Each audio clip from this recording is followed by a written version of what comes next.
May cake toppers tayo, di ba? So, meron din tayong cupcake toppers. Baka ito na hinahanap niyo mga momshi. Good day everyone, it's me again, Joy. Enjoy for watching. Ngayong araw na to, samahan niyo ako gumawa ng cupcake toppers. First is lalagyan muna natin ng photo top. Dahil ang photo top is waterproof and scratch proof. And hindi basta-basta masisira o mafe-fade yung ating design. At syempre gusto natin perfect yung pictorial ng ating mga cupcakes. At ayan, gugupitin na natin isa-isa bago natin i-cut gamit ang ating knife cutter. Nag-design nga pala ako gamit ang Canva. Ang design natin is daisy flower. Actually, order to sa akin ng nagko-customize na cake. At ayan, ipapakita ko sa inyo kung paano ko kinakat gamit ang knife cutter. Actually, pag once na mayroon akong cutting machine, mas preferred ako sa knife cutter. Bakit? Mas matatansya ko kung ano yung mga ikakat ko. At saka, makokontrol ko kung ano lang yung mga designs na dapat ikat. Kasi maliit masyado itong details ng ating cupcake toppers. Dahil 3D effect itong ating cupcake toppers, kailangan 3 layer po yung ating design. So, yung 3 layer natin is yung small circle. Pero itong rainbow design is 2 layer lang po siya.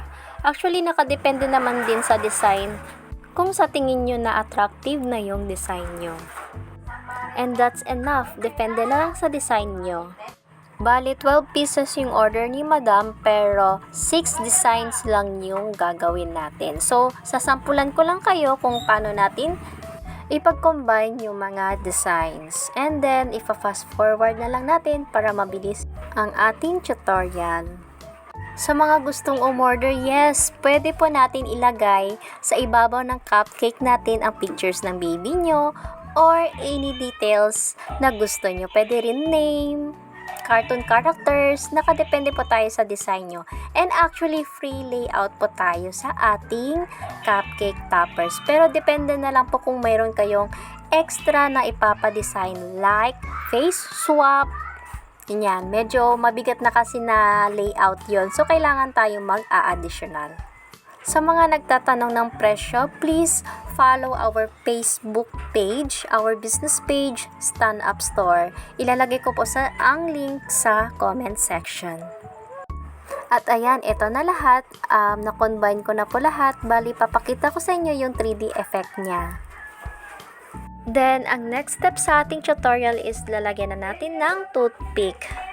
Sa paglagay ko ng toothpick is hindi ako gagamit ng scotch tape kasi madali pong matanggal yung ating design at saka mahirap po siyang idikit. So yun, nakapag-decide ako na stick glue yung gagamitin natin. At ito na ang lahat ng ating finished product. Hope to see you sa aking next video. Thank you for watching. Don't forget to react, comment, share, and follow me.